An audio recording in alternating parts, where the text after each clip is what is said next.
Greetings from the provinces of Latvia. I'm sitting out here in the local park. We got one of the main monuments over there. Maybe you'll be able to see it through the sunshine.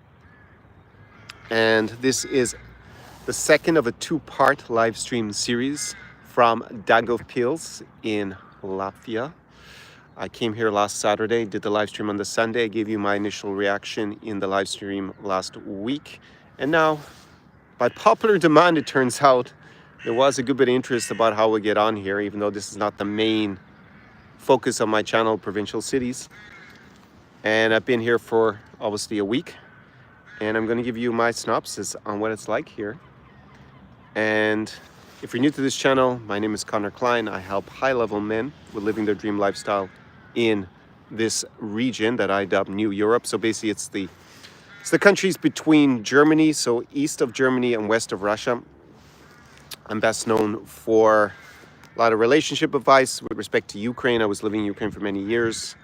We obviously have the Russo-Ukrainian war, so I've been helping my clients with the alternatives basically to being in Ukraine.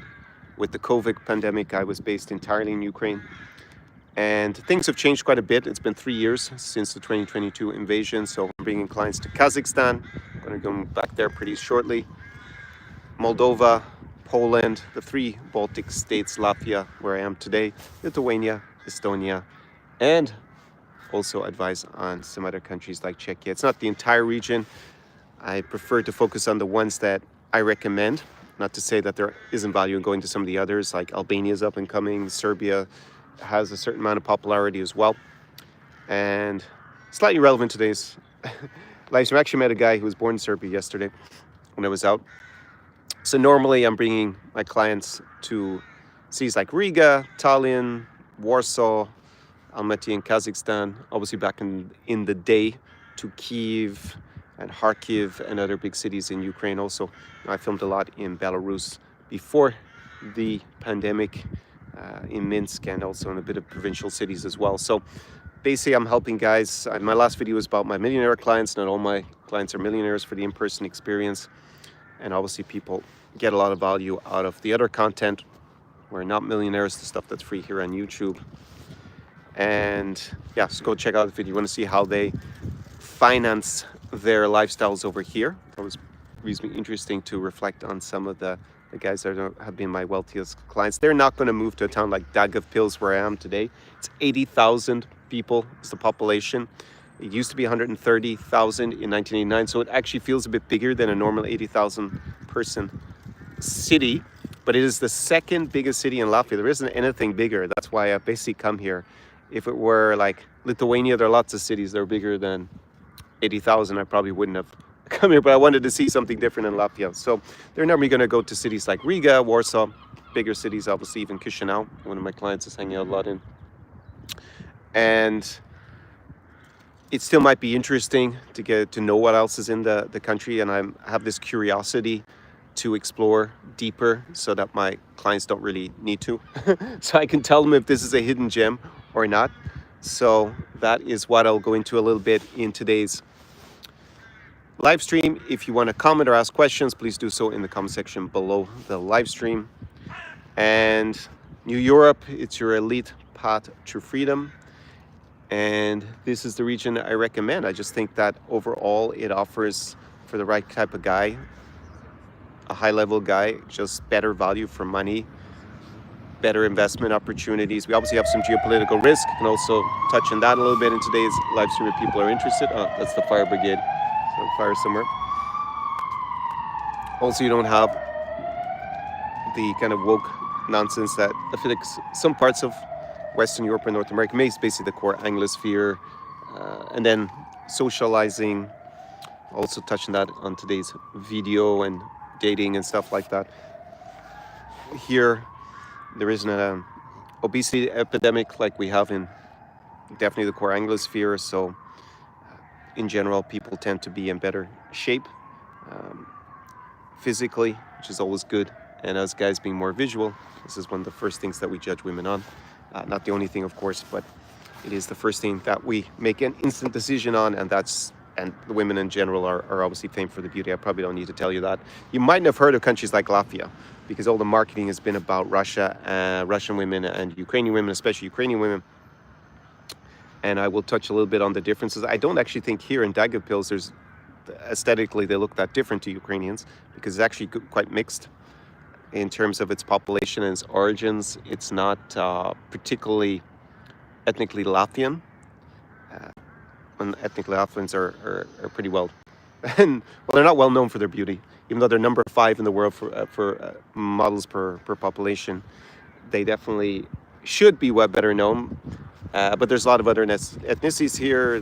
This was in the Soviet Union. A lot of people came here, and they have a Polish minority. There's actually a lot of Polish schools, Polish cultural center, and also Belarusians. We're only 30 clicks from the Belarusian border, 30 kilometers away. We're about I think it's 200 kilometers to Vilnius, to Kaunas in Lithuania, and to Riga, the capital. So you have a bit of a mixture here. So I don't think they look aesthetically that different to people in Ukraine dramatically, and also culturally it is reasonably similar in terms of the culture. Anyways, bit of housekeeping before I start today's live stream. Down below are a series of links for you to go and check out, including my guide for going to Ukraine, also Moldova, magical Moldova. So hospitality guides there, obviously going to Ukraine with the normal caveat that it is the biggest war in Europe since World War II. So you need to make a decision about whether you're comfortable with that threat level. There was a horrific attack on Kryvyi Rih, the hometown of Volodymyr Zelensky, yesterday. The death toll is 19 people killed, civilians, 9 of them children. So you have this risk just almost every day, basically, of a Russian terrorist attack. Wherever you might be. I mean, I doubt anyone's probably going to Kryvyi Rih, but you might be going to somewhere like Odessa or Kyiv, Lviv, somewhere like that. So you need to be mindful and realize that you might be in the wrong place at the wrong time. Obviously, touch wood if you decide to go. So I have my guide down below. It's probably pretty unique. I doubt anyone else. Too many people definitely haven't produced guides for going to Ukraine with this war. I got my hospitality guides, the best cafes, restaurants, all that good stuff, also for Moldova.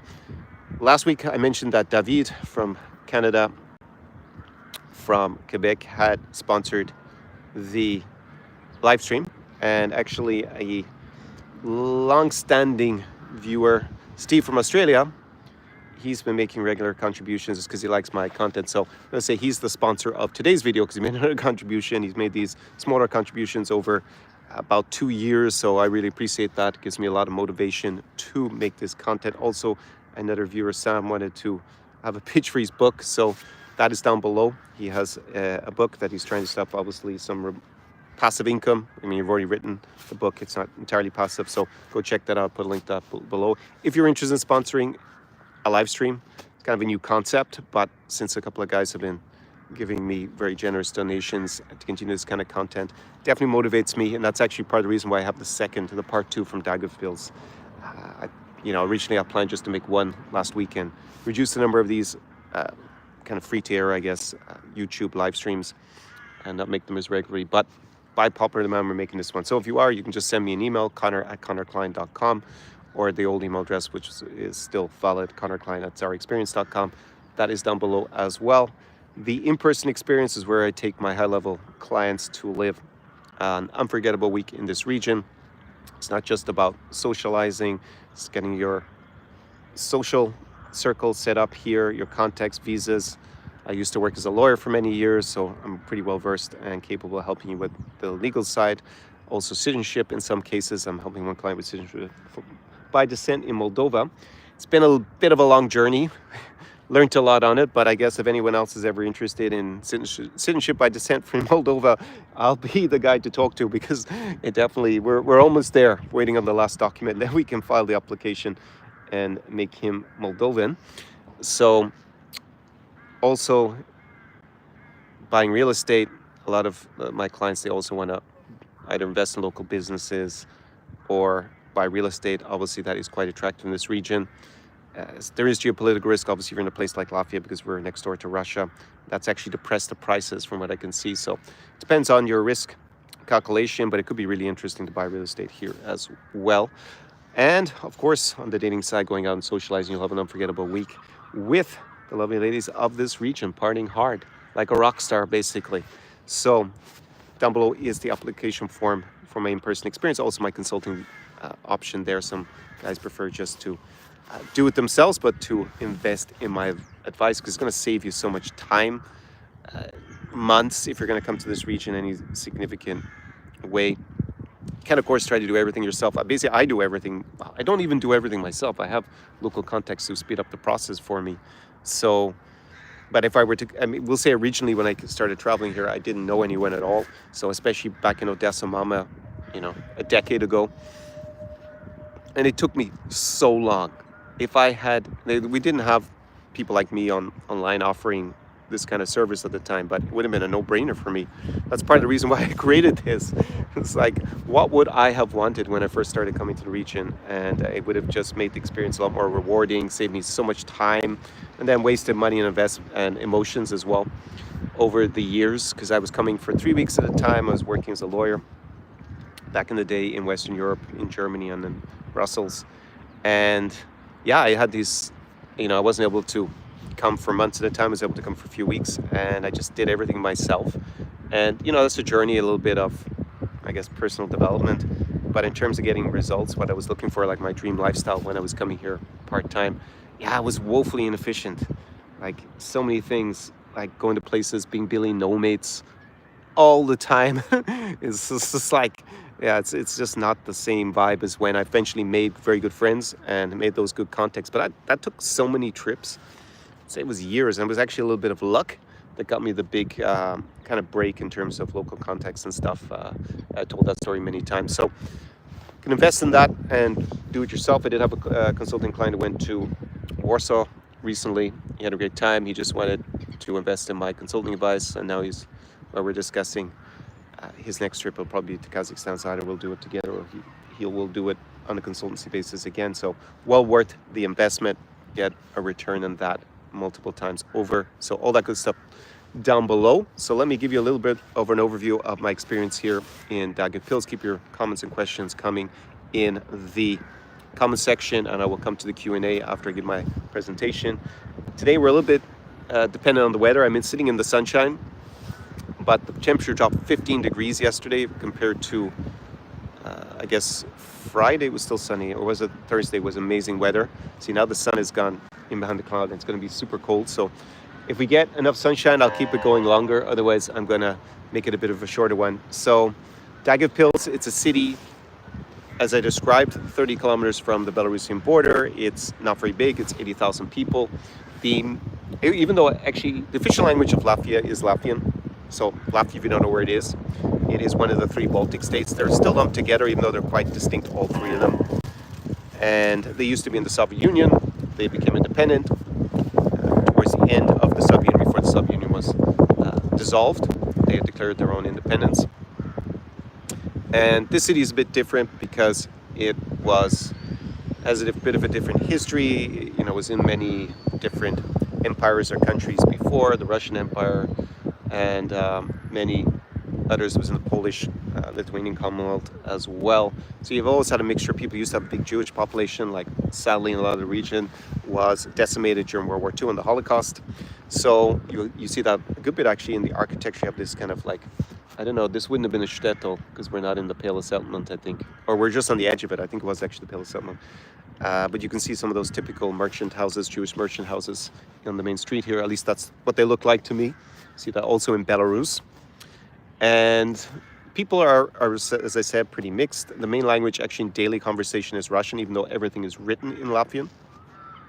You don't see very much Russian written, but people, I would say I've heard Latvian just a handful of times since I've been here. So I would say it's like 95% of the conversations going on in Russian. That could make it interesting if you're learning Russian. Going to Russia is obviously something that's not recommended. Going to Belarus, also not something I recommend, as they are on the other side of this new Iron Curtain, unfortunately, that has been developing on the continent of Europe, a little bit like we had in the original Cold War. And actually last night when I was out, I met some students from the Netherlands, and that's actually why they're here. They've come to Daugavpils because they are not for their exchange program, because they don't have an exchange program in Russia itself, and they wanted to learn Russian. So this is one of the options. It is obviously the city has a university, and they're doing their exchange program. And yes, you can speak in Russian all day here with everybody because that is the main language spoken. It's a bit more of an ethnically mixed population. A lot of people who are, I guess, ethnically Russian or Ukrainian or Belarusian, Polish, as well as Latvian here, and they use Russian still as a lingua franca, even if the official language of the country is Latvian. So that is something gives it a little bit of, I don't speak Latvian yet. I learned a few words. I'm considering actually whether I should learn one of the 3 Baltic languages, since most of my clients are actually coming here to basically to Riga and to Tallinn primarily. So yeah, at some point, if this keeps going, and it looks like it will, as I don't see any short-term resolution in the Russo-Ukrainian war, then I'll probably start learning Latvian pretty soon. I think that's probably the one I will learn first. It is not a Slavic language. It is not like Russian or Ukrainian or Belarusian or Polish, so that will take me many years to master. But since it looks like there'll be a couple of years out of the Baltic states and Riga and Latvia in particular, it might be at this point a good investment of my time. But if you are like me and you already speak fluent Russian, then this is a place where you already speak a local language, shall we say, one that's used as a lingua franca daily life. So that's good, and I think that's probably the main reason why foreigners come here, is for that reason, because they're in the European Union and you could learn Russian being here if that is of interest to you. The town infrastructure is reasonably good for a town of 80,000 people. There's a nice tram system that goes around. There's a very nice, this is more touristic, and we'll get to why that's the main attraction here. There's a fortress on the edge of the city that is it's quite beautiful. And originally they're actually renovating, it's almost like a town in it as well. Like there's a lot of older houses and they're renovating a lot of it at the moment. So that's quite cool. The weather was beautiful a few days ago. It was 17 degrees Celsius. It's probably about 3 degrees now. And that's worth checking out. I went down there. There's also a museum there, also for an artist who was born here. What was his name? Ratko, I think was the name. And yeah, a lot of nice old houses, as I said, these kind of Jewish merchant style houses. Also a lot of red brick, so it's quite distinctive here. There's actually a red brick building, maybe you can see it there. Just that building there, so that's quite typical here. And you don't have, obviously you have stuff that was built during the Soviet times that's ugly as hell, like the main building of the university. There's actually a modern campus over there that's a lot nicer, but yeah, it's that kind of style. I don't know when it was, I think it was built just after World War II, I guess. So the original building is gone for the university. I guess it was destroyed at a certain point, probably in World War II. I didn't see that confirmed. And it's just talk about things like safety. I mean, people are very drunk at night on the weekend, but I didn't see any aggravation. I didn't feel like no one was aggressive to me at any point. I walked around at night quite a bit. It's pretty peaceful. Doesn't seem to have some crime epidemic or anything like that. So it's not an intimidating place to come to. You might have a bit of a language issue if you rely on English in the beginning, if you don't speak any Latvian or Russian. What else to say? It's cost of living. It's obviously, as you'd expect in a provincial city, cheaper than being in the capital Riga. To give you a comparison, it's probably the same cost of living as actually being in Ukraine at the moment. My flat white is €2.50, so that's about $2.70. What is that? 75. Airbnb apartment is probably about 40 to 50 euros a night in the smack bang in the city center. A very nice one, maybe about 60, and that's cheaper than Riga by about 25-30%. Cocktails about 7 or 8 euros, so that's like $8-9 US. So pretty good value, I think. In Riga it would be at least 12 euros, so at least $13-14 for a cocktail. And we're talking about the nice places. We're not going to some dive bar or something. We're talking about the nice places in the city at the upper end. And restaurants are a few that do. There's one that does local cuisine and a few others that do decent food here in the center, but it is limited. There's like 3 places that are good cafes. And other than that, what else to say? It's a small town, it's provincial. And it was worth me coming to, but I would say for my clients, this is not a place where I think they would spend much time compared to Riga, which is obviously a city. Depending how you calculate it, you could say it's 1 million population. I think officially it's like 800,000, but it feels like a city about 1 million people. You have a big airport there, lots going on. You have the historic center, which is a bit of a tourist trap. Then you have the new center, which is pretty cool. Lots of bars, clubs, restaurants. There's a lot going on. It's just a city that's basically 10 times bigger than here. So very different experience. And coming to Daugavpils, I wouldn't recommend really spending an entire week unless you have some particular reason to be here. I have to go back to Riga on Tuesday, so I'm going to be heading out of here. I have an exciting event going on in Riga next week. More about that. Maybe I'll discuss it if I have a live stream in the next week or two. And overall, before I get into relationships and stuff like that, which is probably what most guys are interested in listening to my observations on. Yeah, I think in the summer you could come here, hang out a little bit. If you wanted, if you're learning Russian, it could be a spot you could consider because you would actually get to practice it. It has a local culture. As I said, it's more mixed. It's what they call Latgale is the region. So it's a bit different to the rest of Latvia.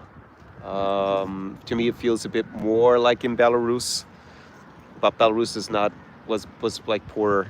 Like I went to Vitebsk, it was back late 2019, early 2020. Filmed a vlog there. It's pretty close to here.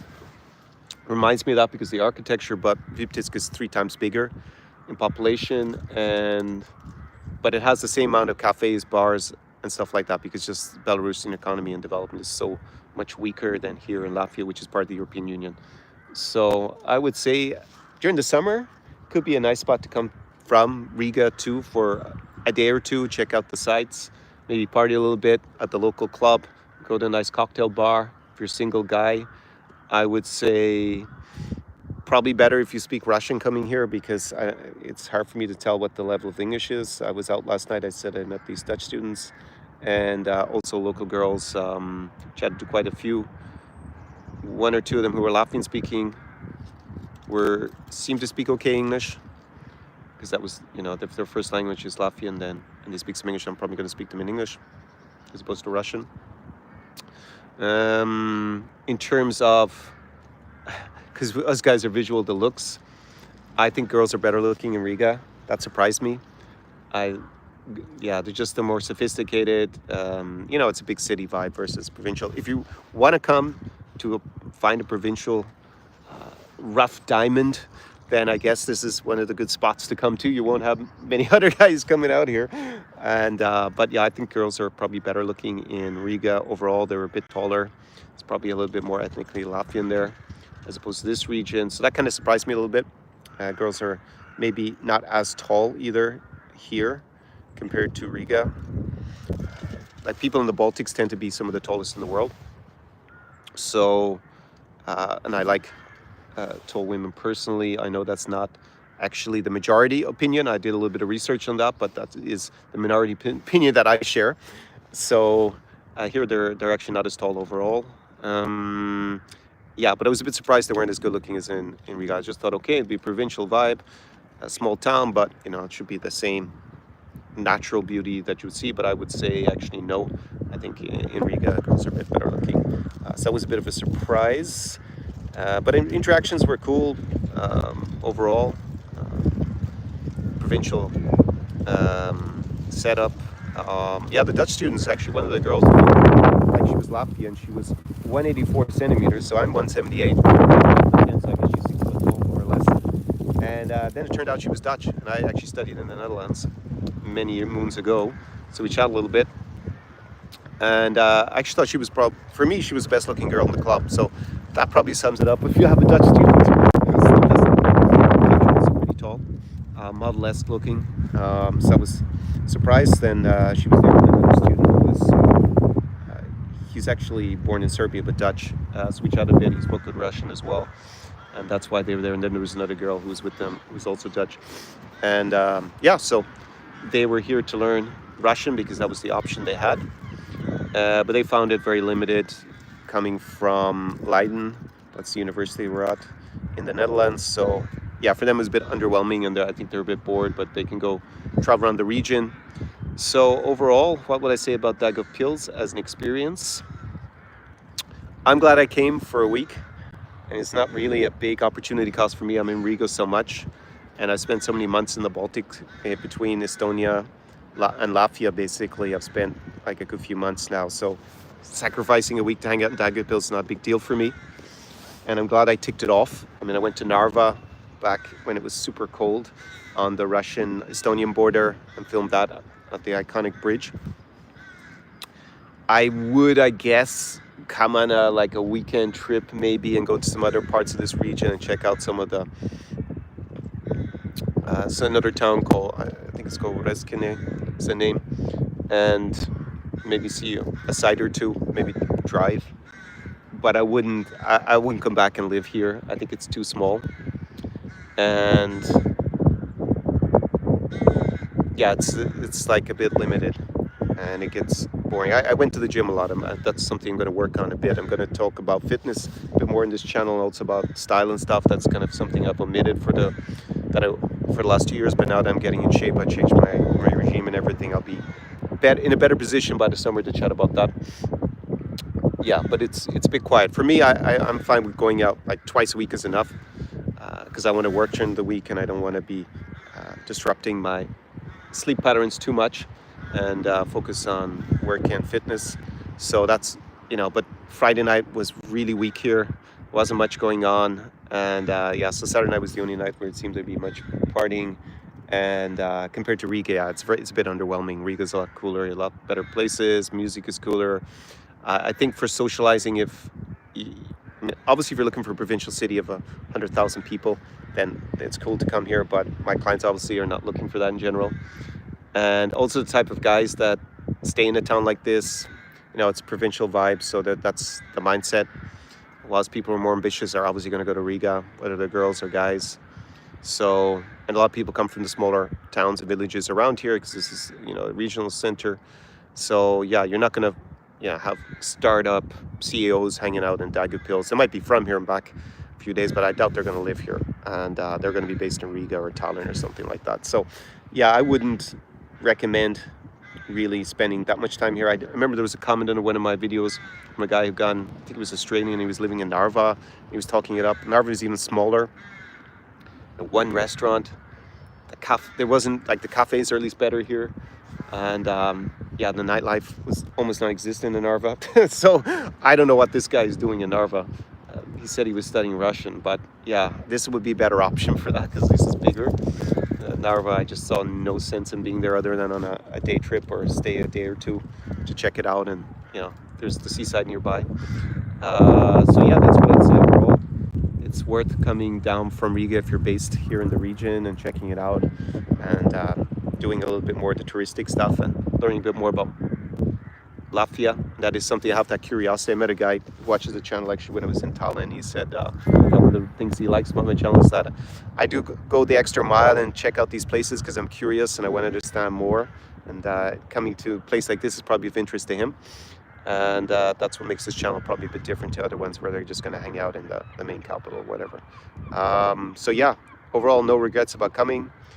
Met a few cool, interesting people locally, but I'm not sure if I'll come back for more than a weekend. So keep your questions coming. Do I have anything else I need to say about Daugavpils? Probably not. You probably got a good synopsis of what to expect if you were to come here. Riga, super cool city, 1 million people. Pumped to be going back on Tuesday, and yeah, it should be good. I'm going to a big event there, so it's going to be interesting there. There's just a lot going on. It's a dynamic city. It's the biggest in this part of the Baltic states. Biggest city between the three, the biggest capital. Tallinn is a good bit smaller. It's probably half the size. So Riga is a bigger city. And yeah, there's just a lot going on. I find it pretty friendly there as well. Yeah, would I say it's, sometimes provincial towns, it can be hit and miss because, yeah, people can be friendly at the same time, especially guys can be maybe a bit more hostile if you're a foreigner. I didn't feel that here at all. I guess I look like I could be from here anyways. And I speak Russian, just people kind of find my accent a bit curious. And I didn't have any aggro of anyone. But guys are super drunk. And a lot of time girls are super drunk as well. It's more that kind of vibe. So real provincial setup. So that's what I'll say about Daugavpils. Broader topics to just touch on briefly. The geopolitical risk. There probably, if you follow what's going on in the Russo-Ukrainian war, we had a lot of events. Obviously, we had the tariffs, Trump's tariffs on everybody, almost everybody except Russia, which is another indication of the new administration's approach. You might have noticed there's no ceasefire in Ukraine, never mind a peace agreement or anything like that. Didn't solve it in 24 hours, didn't solve it, it looks like, in 100 days, and not likely to solve very much because the underlying reasons the war still continues, and there's no conclusion militarily. So Ukraine wants to be independent of Moscow, and Moscow doesn't accept that Ukraine has a right to be independent of it. And war is the continuation of politics by their means. That's a famous quote from a Prussian, not a Russian, Prussian, which is a precursor to Germany, military commander called Karl von Clausewitz, in a book called On War, Vom Kriege. It's one of the two main books that you read about strategy and military. The other one you probably heard of, The Art of War by Sun Tzu, which is a very old book, but the big treatise, thick in old German, and I didn't read it in the original old German, even though I speak German. I read an English translation when I was studying international relations many years ago, about 20 years ago at this point. Vom Kriege, that is the quote, and that is basically what has happened. Russia wasn't able to keep Ukraine in its orbit by political means or non-military means, and they resorted to invading Ukraine in 2014 and obviously more dramatically in 2022, and that hasn't changed. They haven't changed their goals, and Ukraine still wants to be independent, and neither side has won militarily. So that war will unfortunately go on. We had this horrific attack on Kryvyi Rih, as I mentioned earlier, just another day of Russian terrorist attacks, and 9 children killed. No doubt the Russians will say they hit, some military outpost, because the Ukrainians have apparently 3-year-old children as military commanders now. But it's pretty sad from that point of view. Here, the geopolitical risk while the war is still going on in Ukraine is actually very low. So that might sound a little bit paradoxical to you. You say, well, if there's lots of war going, it's not bad for the 3 Baltic states or countries like Latvia. No, it's actually good.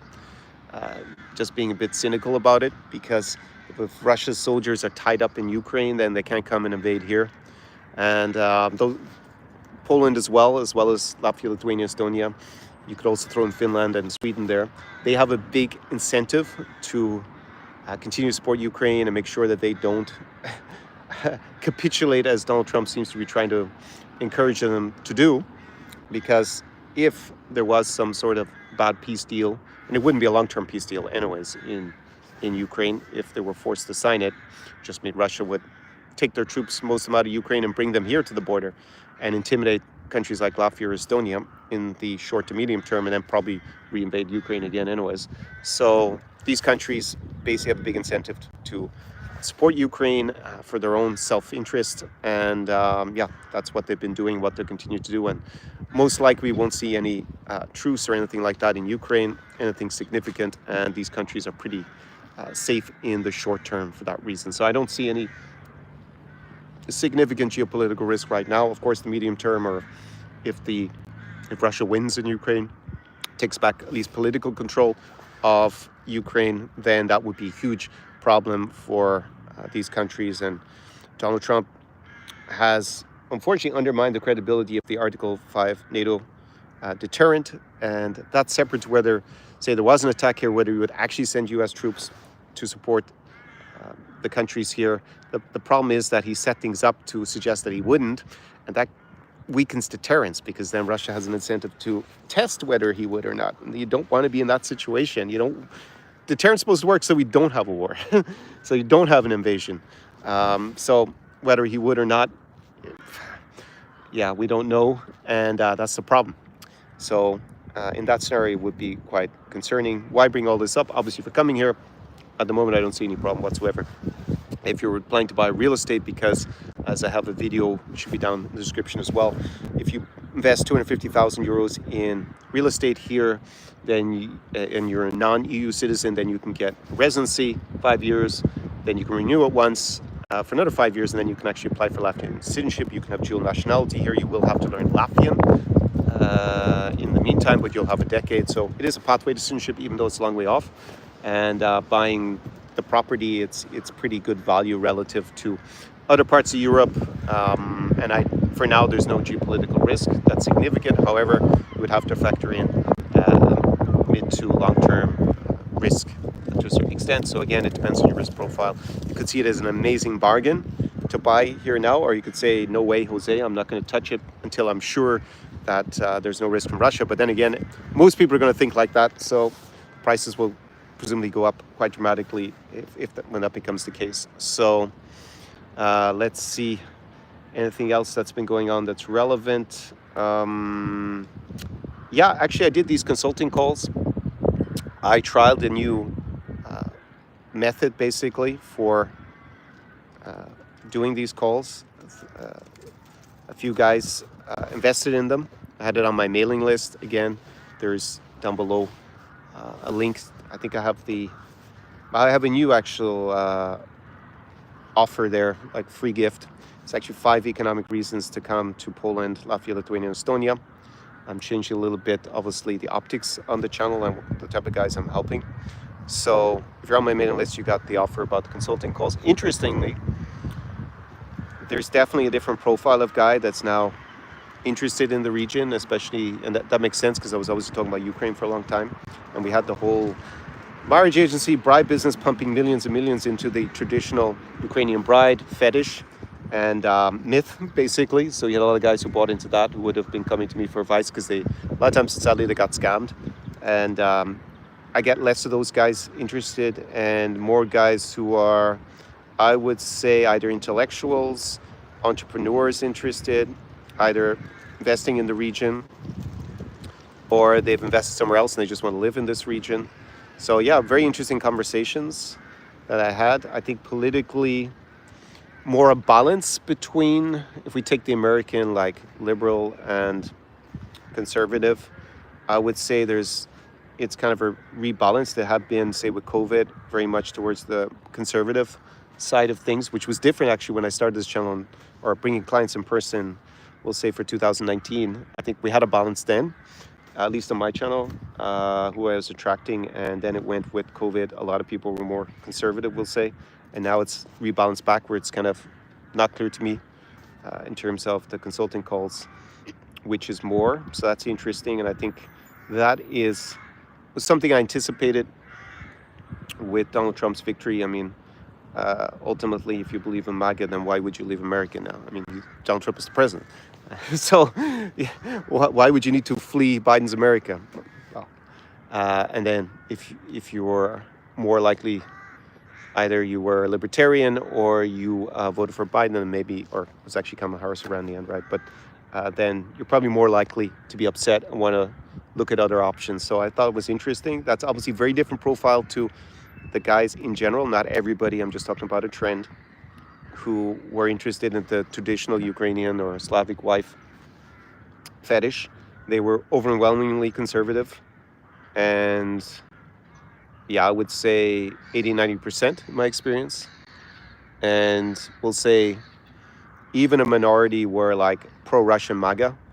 And of course, as I come many times on the other channels that still push out that narrative that when they have their clients on, they almost inevitably seem to be pro-Russian MAGA. So that's not very compatible with actually finding a wife in this region, because most people don't support being invaded by Russia and having their cities destroyed.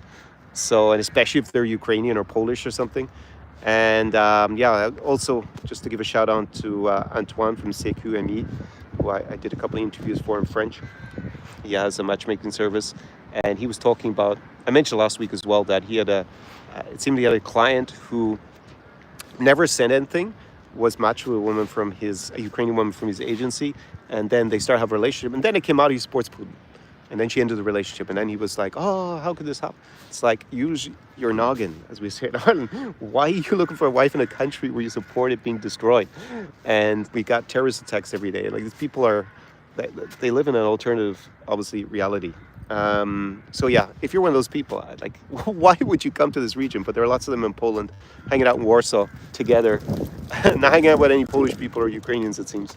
So anyways, yeah, I just thought that was interesting as an observation. That's kind of what I anticipated, obviously, because I have a very clear line on my channel, my content of supporting Ukraine. So obviously, on average, I'm probably going to attract people who are, I'm going to attract less people who are pro-Russian fascism. And the Ukrainian bride fetish, well, they don't really have anything condemning Russia, I noticed, for many years on their channels. So they're probably still hoping to get those people to spend their money and get their Ukrainian traditional bride that's going to marry someone who's pro-Putin. But anyways, I guess that's part of the fetish and the fantasy there.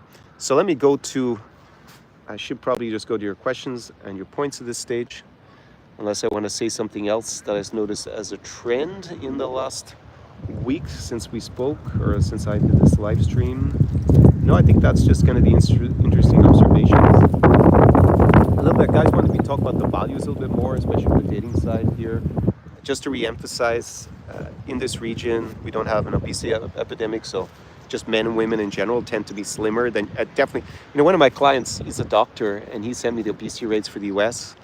And although I'm aware of them, it still shocks me just how big overweightness and obesity is as a problem. It's just such a big health issue. And like, it's over 50% in the US. It's like mad. And here, like, it's very low. People under 40 in general are not overweight. There's very little obesity overweightness. Over 40, it's a different story, but under 40, and I think for most guys, they're probably, if they're single, interested in women who are under 40 anyways, and presumably under 30, most of them. So yeah, that's just a game changer.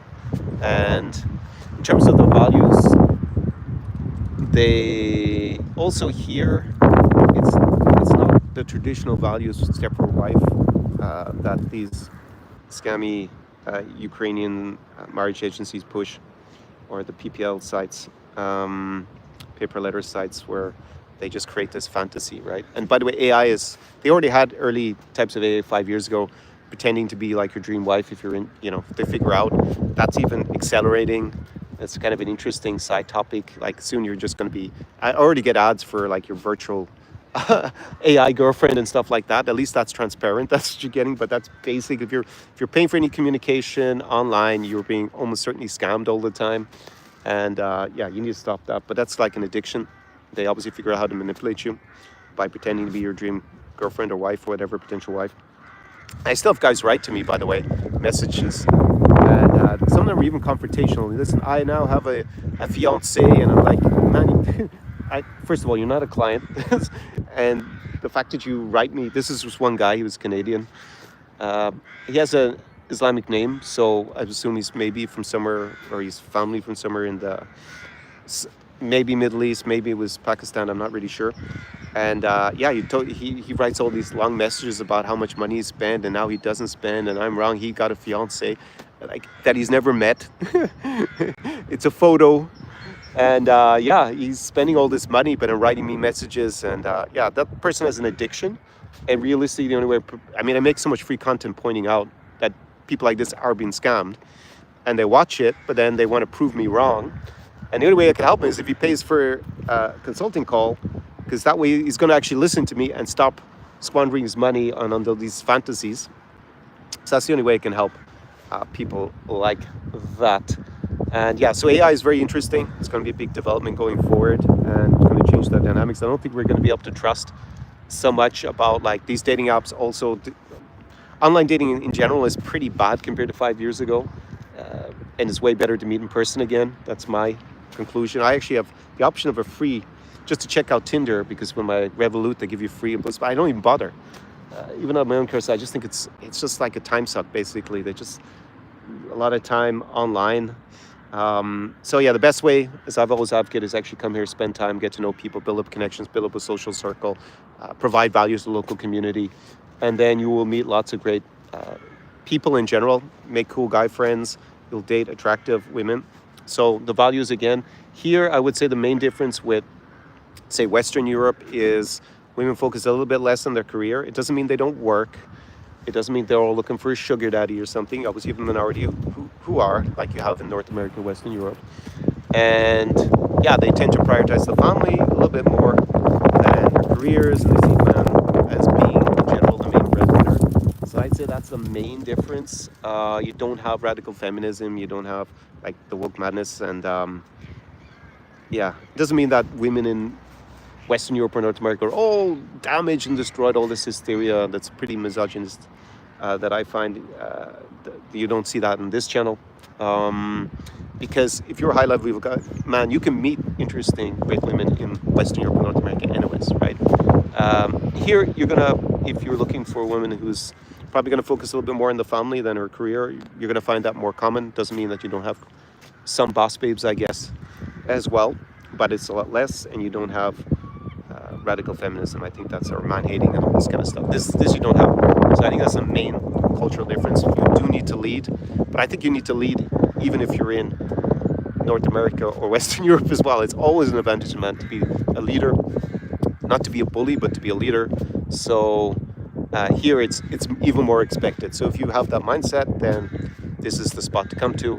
In general, I think just an average women are better looking aesthetically. I didn't come here because I had issues dating in Western Europe or North America. Well, I wasn't really based in North America, so more Western Europe. I found that my options were a little bit more plentiful, and yeah, there's just more beautiful women on average, so it's a little bit easier from that point of view.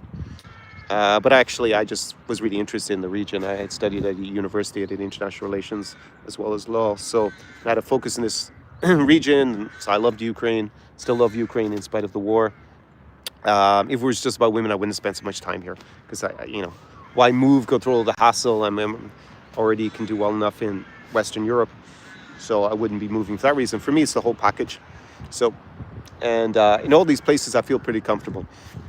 Excuse me. So, and I learned the local languages, also going to be a game changer for you in general, because relying on English is a weakness. It's not impossible to live a good life here using English, but you are going to be more limited. And I think overall my clients have done the best. One of them didn't learn the local language fluently, but he did everything else. Amazing social circle, invested, brought value to the local community. And the others, yeah, the few that did learn the local language, they also did phenomenally well in terms of lifestyle. So I will leave it at that as my synopsis, and I'll read your questions. So Fyodor says, how's Tiraspol, Transnistria? I don't go to Tiraspol. It is a separatist enclave in Moldova. I've been there over 20 times in the past, but I don't go there now with the Russo-Ukrainian war because they are aligned with Russia. And whilst it's probably safe enough to go there, like, I don't think the Transnistrians want the hassle and the attention on themselves by kidnapping some American or some Brit or something. I just don't see the reason. It's pretty economically depressed. And Tiraspol is not a big city. It's probably the same population as here, but it's dirt poor with not so much going on. And yeah, you have the whole thing that it claims to be a country that's unrecognized, not even recognized by Russia. But there isn't that much to do there. And I've been before, and I just don't want to even go there or promote it at the moment. So yeah, I don't recommend going. I haven't been there for many years, and I'm not really interested. And Chisinau is on the up. Chisinau is a cool city. So I meet a lot of girls from Transnistria anyways in Chisinau. So for me, it's not interesting to go to. So I can't really say much more than that, because I'm not going to go down there. Mark asked me, where is the best place to meet Belarusian women outside of Belarus? Go to Lithuania or to Poland, because they are the two countries that give Belarusians visas to emigrate the easiest. So there are a lot of Belarusians in Warsaw, a lot of Belarusians in Vilnius. Not really sure about Kaunas, but there are a lot in Vilnius as well. So yeah, that's the spot to go to. I partied a lot of Belarusian spots in Warsaw, and there are a few that I need to check out when I'm back in Vilnius shortly. This next commenter, I can't really pronounce the name very well. It's like a series of letters. Due to the markets in last week, people have to do extra research where and if they want to move. Well, Yeah, the last week has been about the tariffs. We'll see how long they last for. Um, Someone says the original Bolden bankrupt. Yeah, Ben Rich with his poverty porn in the region. Um, but he doesn't really focus on this region anymore. I haven't watched his videos for a long time. I'd watched one because he went back to Moldova. And then they had some issue. He was another YouTuber. And they had some issue in Transnistria. So I'm not sure if you really want to be going there with a camera. Roddy asks, it's all Russians there. I'm not sure what you mean, Roddy. Mark says, which city is the best value? Tallinn, Riga, or Vilnius? I would say Tallinn's the most expensive. So is that, but do you get more value? Right, because it's about value for money. It's not just the price. I would say that Riga is, yeah, it's a bigger city with more to do and probably a little cheaper, but just marginally, very marginally less expensive. Vilnius is probably about a commensurate price. It's actually a little bit cheaper in Vilnius, I think, than Riga, but I think Riga's better value in the sense you think you get more. I think it's a cooler place. Why would you go to Daugavpils? Just go to Liepāja in summer. Yeah, well, it's not summer yet, so I plan to go to Liepāja, if that's how you pronounce it. I know it's a summer resort in Latvia, but I obviously wouldn't go there now. So I've come to Daugavpils to check it out. Someone says, I have heard many of the Latvian girls are good tennis players. No idea. Is Narva a town or a city? Well, it's 50,000 people live in Narva, so it has a small, it doesn't have a university. It has like a campus from the University of Tartu.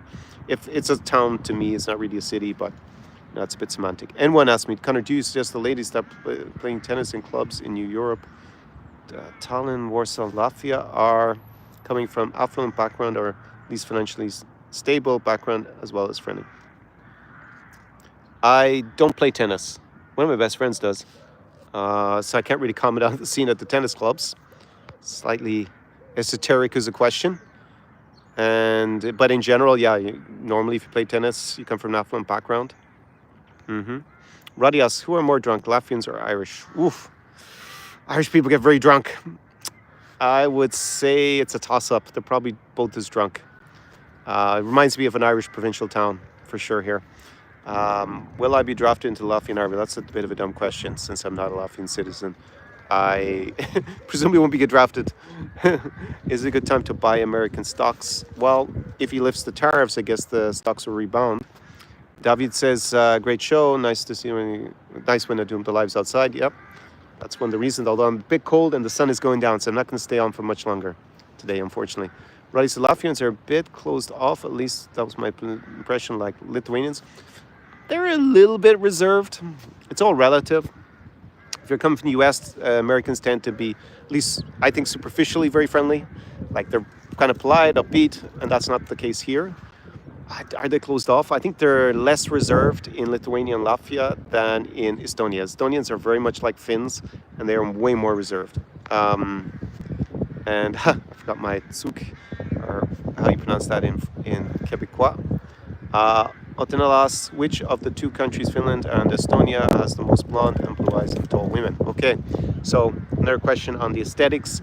I think Finns are marginally more blonde, blue eyes. But I think Estonians are taller. Yes, Estonians are taller, so there's a bit of mixture there. Blondest hair, the highest instance of blonde hair in the world is in this region. So that would be Finland is number one, then Sweden. It's like a majority, over 50%. And Estonia is also over 50% here. It's around 50%. And same Lithuania. Lithuania is a little bit less in here. So if you're into leggy blondes, then this is the region of the world to come to. Also, the level of beauty is sky high. Estonia is the country in the world with the most models per capita. So per population, most, and I mean real models, catwalk models. So they tend to be tall, slim, high cheekbones, and super beautiful, the uber hotties. And if you don't like the model look, and then of course that's not going to appeal to you. But since that is what appeals to me, and a lot of my audience, I guess, since I talk about it a lot, number 3 is Lithuania per capita, most models in the world, and here in Latvia is number 5. So basically, it's model central, and if you like blonde hair, then you're going to find a lot of that in this. You're not going to find more of it, percentage-wise, anywhere else on the planet than the Baltics. and that includes also Finland and Sweden, and I guess Denmark to a certain extent. So that's what to expect aesthetically. Obviously, there is a bit of a difference between here and culture in Sweden. They've had more international immigration, whilst here's more regional.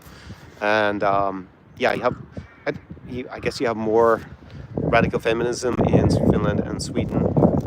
Although it doesn't really affect me, I don't really meet people like that too much.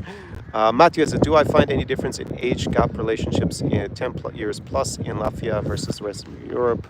And as an English-only speaker, what's the second best language to learn for New Europe? Okay, so second question is very hard to answer these days. So let me start with the age gap.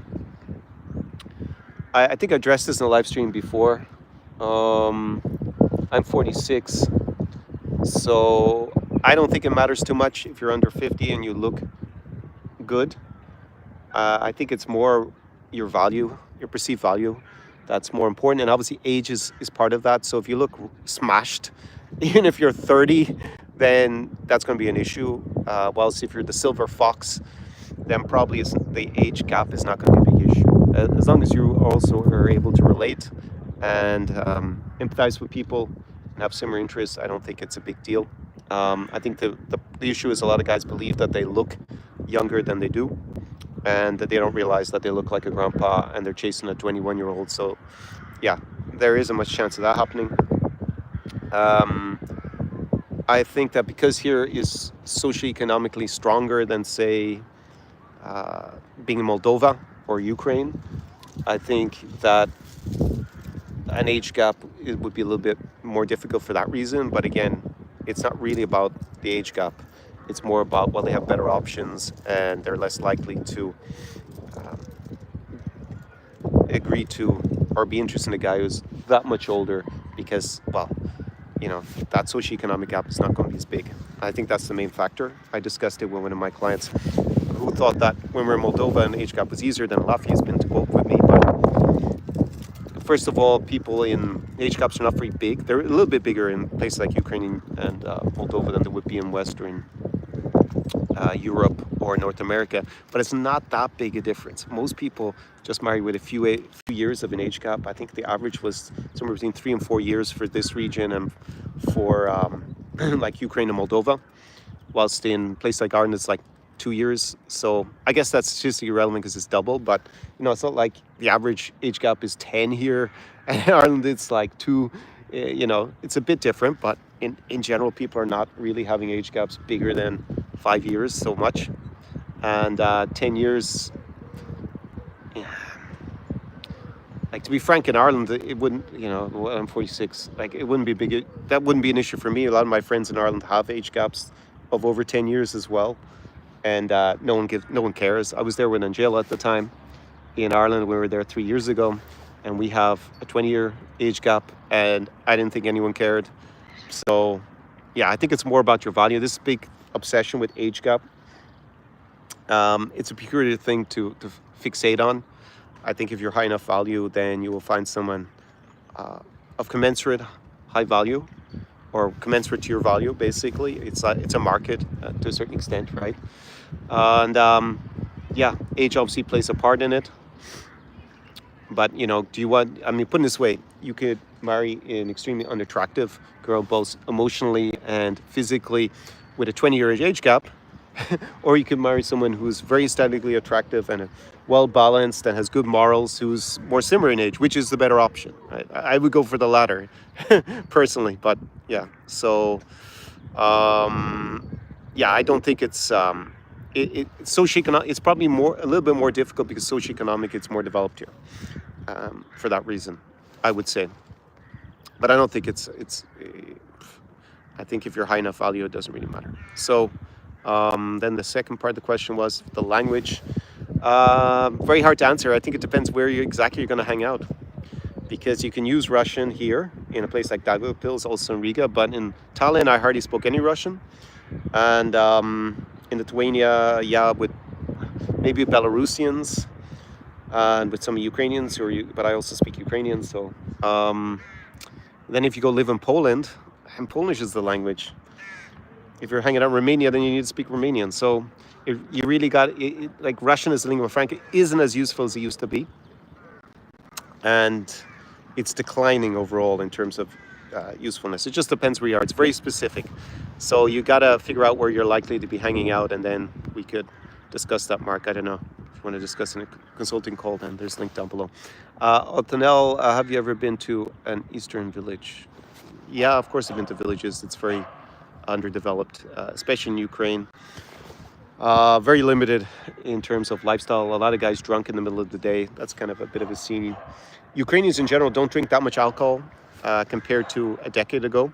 It's really dropped in terms of alcohol consumption. But in the villages, there's a lot of alcoholism still. But in the big cities, not so much. People in Ireland drink a lot more alcohol, especially at the weekends, than Ukrainians nowadays in a big city, which is surprising. Breaks a bit of a stereotype. Roddy asked, people in the 30s in Eastern Europe are raising a family, not going out at night. No, not really the case. So women tend to have children a bit younger and get married a bit younger. That's still the case than in Western Europe. I think in Ireland, the average age for marriage is like, first marriage is 36 for men and 34 for women. So if you're waiting to have a child until you're married, then that means you're having it quite late as an Irish woman nowadays. Of course, people have children also before they get married. Even if they're in the relationship, they get married a bit later, even when they have kids already. And I think here, yeah, but that gap is closing. It's not like 10 years ago either. Now, it's pretty rare that I meet women who have kids before their late 20s in this region. And I would say it's pushing into the 30s already. So that gap is also closing. So yeah, and there's women who are in their 30s who are also out clubbing and having fun at in the evening. I don't think that's true. So Roddy says 10 years age gap is fine. Yes, this looks like a village. Yeah, people have less than 2 kids per family. So yeah. Yeah, that's the thing. They don't have big families here at all in this region. The fertility rate is very low. So all that traditional values, it's a fantasy, it's a fetish. They don't have big families. They have high divorce rates. And what else? Sex before marriage is normal. Yeah, so they're not very traditional at all. They just don't have radical feminism, and they tend to prioritize the family a little bit over career definitely compared to North America. US is so extreme on one end of it. America itself is very varied, right? So yeah, if you're living in a place like New York or I guess San Francisco, then yeah, it's radically different here. But if you're living in Ireland, it's different. But I wouldn't say it's like crazy different. Like Irish fertility rate, that's how many children per woman, is higher in Ireland, dramatically higher. Divorce is a lot lower in Ireland. So the Irish women are way more traditional in that sense. We don't have so much radical feminism in Ireland either. I wouldn't say so. A bit more than here, but it's not crazy or anything. So Ireland for the win. The economy is strong. Yeah, I think they're more traditional. Personally, on some metrics, on some other metrics not. Latvia is the highest divorce rate in the EU. There you go. But yeah, they don't invest the money into promoting the traditional Latvian women. They give up on that. But no doubt you see a lot of these marriage agencies now, they just say Ukrainian traditional brides, and then actually they've run out of Ukrainians, so they pitch other nationalities as Slavic women. But the reality is none of them are particularly traditional. But yeah, this could still be a great match for you. I get on probably here on average better, it's true. But then again, in terms of aesthetics, there's just somewhere better options that you also have to factor that in. But I also did very well in countries like Germany, and where else was I living? In Belgium? Well, less in Belgium. But then again, I was in the Euro bubble, so I was meeting people from all over Europe. What about Estonian villages? Didn't go to one. Latvia is nice. For Russia, Belarus are the highest in the world. Yeah, for divorce, yes. There's higher divorce in Ukraine or in Russia and Belarus than in the United States. Think about it. But they sell the idea of traditional brides. So, but anyways, if people are that naive, then I can't really do much more. I actually have a playlist, should be down in the description if you are harboring that delusion that they're traditional in that sense here. Roddy says dating a single mom with only one child is fine. If you're fine with that, yeah, that's a bit of an odd question to ask me. I think one of the marriage agents wanted to point out that I'm not open to that. So yeah, and that's a fair point for them to say. For other guys, maybe that's cool. Maybe they want to date a single mom and look after another guy's child, because maybe they don't want any more children themselves, but they like the idea of a child, or maybe they realize if they're with a woman who hasn't had children, they'll be under pressure to produce more offspring, and they don't want to do that. So it can also be a good match for other guys. But let's not delude ourselves into thinking that that's high value on the dating marketplace. Of course not. It's something that we see as a negative overall. Doesn't mean that any of these women are bad necessarily. It's just, yeah, they already have children with other men, so that's more responsibility. It's a financial burden that probably you as the guy will have to take care of. So you have to do your own calculation and see if that appeals to you or not. Later Grader says in the higher in America than most places in Europe, 1.6.1. Yeah, exactly. Fertility rate is also higher in the US than most of Europe. But yeah, we have an issue with fertility rates in terms of replacement, keeping the population to the same natural birth rate, extent. Because obviously, if our fertility rate is under 2.1, then yeah, the natural population rate is declining. So that has a lot of issues, obviously, for the long term. And that is everywhere in Europe, I think, at this point, almost everywhere at least. But more of an issue here than it's going to be in a place like Ireland. So, talking about my homeland. All right, lads, I'm going to wrap it up there because it's now getting cold, and I probably need 5 minutes before I freeze here. So you can, if you're watching this replay, then you can leave a comment, a question. I will get to it and try to answer it this evening or tomorrow, if it's pertinent. If you want to go dive deeper into these issues, figure out how to live your dream lifestyle in this region, then book a consulting call or apply for the in-person experience. And yeah, even if you are not a good fit, because I've screened everybody, then I give a special offer. So definitely fill out the application form down below. And what else to say? Yeah, you can dive deep, because a lot of guys, you can do it yourself. You can come out to this region. I obviously think that I'm actually going to interview Yelena. We did we have our annual video. She's a matchmaker, and I just do that as kind of public service, more or less, for you guys who are interested in that kind of stuff. And yeah, it didn't work out with just the visuals so we're going to reshoot it probably this week or next week. So I'll have that up in the channel soon, our annual video. And I'll also have some videos about why this is not for passport bros, this region, it's not dirt cheap, the women are not desperate. So that's like passport bro, yeah, it's like kryptonite to passport bros. It's just not the spot for them. But if you are thinking of coming out here, because it offers a lot to the right type of guy, huge opportunities, it's not some backwater, the level of infrastructure is pretty good. There are enough, if you integrate locally, then there are enough cool people, cool guys that I meet, at least always in the region. And some of them are foreign, some of them are local. And obviously if you're a single guy, then in terms of beauty, this is the best spot in the world. That is the first thing we look at. It's not the only thing, obviously, we look at as guys, but because we're more visual than women, first look in terms of finding partners, then this is obviously a big attraction. And then on the values, yeah, don't come with some fetish in mind that they're all the traditional Separate wives, and yeah.